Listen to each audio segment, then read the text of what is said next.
हाँ शुरू अध्यक्ष महोदय अध्यक्ष महोदय इथे जमलेल्या माझ्या बाळ मित्रांनो आज मी तुम्हाला प्रांजली शास्त्रीबाई फुले यांच्याविषयी 2 शब्द बोलणार आहे. तुम्ही ते शांततेने ऐकावी ही माझी नम्र विनंती. स्त्रियांच्या नाना जीवनात पेटविलं नानाचं ज्योती स्त्रियांच्या नाना जीवनात पेटविलं नानाचं ज्योती म्हणून काढा ज्योती आम्हाला सावित्री क्रांतिज्योती सावित्रीबाई फुले ह्या भारताला त्यामुळे शिक्षिता होत्या. तसेच त्या मुख्य पिता होत्या. त्यांचा जन्म 3 जानेवारी 1831 रोजी सातारा जिल्ह्यातील नायगाव या गावी झाला. त्यांच्या आईचे नाव लक्ष्मीबाई वडील खंडोजी नावाचे पाटील होते.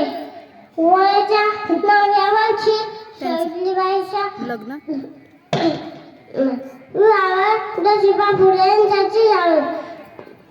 सावित्रीबाई मुलीला शिकवले जात असत तेव्हा नव्हते त्यांना शिव्या ककर माती शेण करत असेल तरी सुद्धा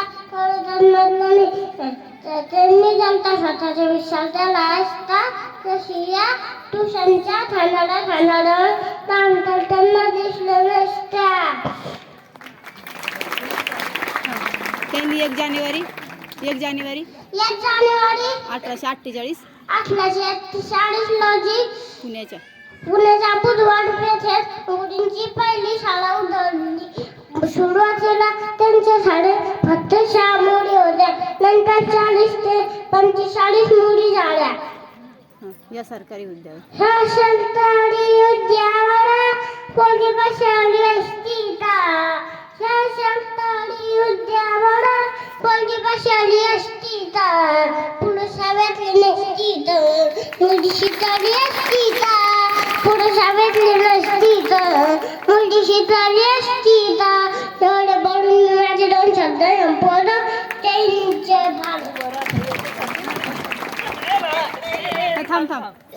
एवढ्या छोट्याशा मुलांनी पहा किती छान भाषण आपल्याला दिलेलं आहे या ठिकाणी.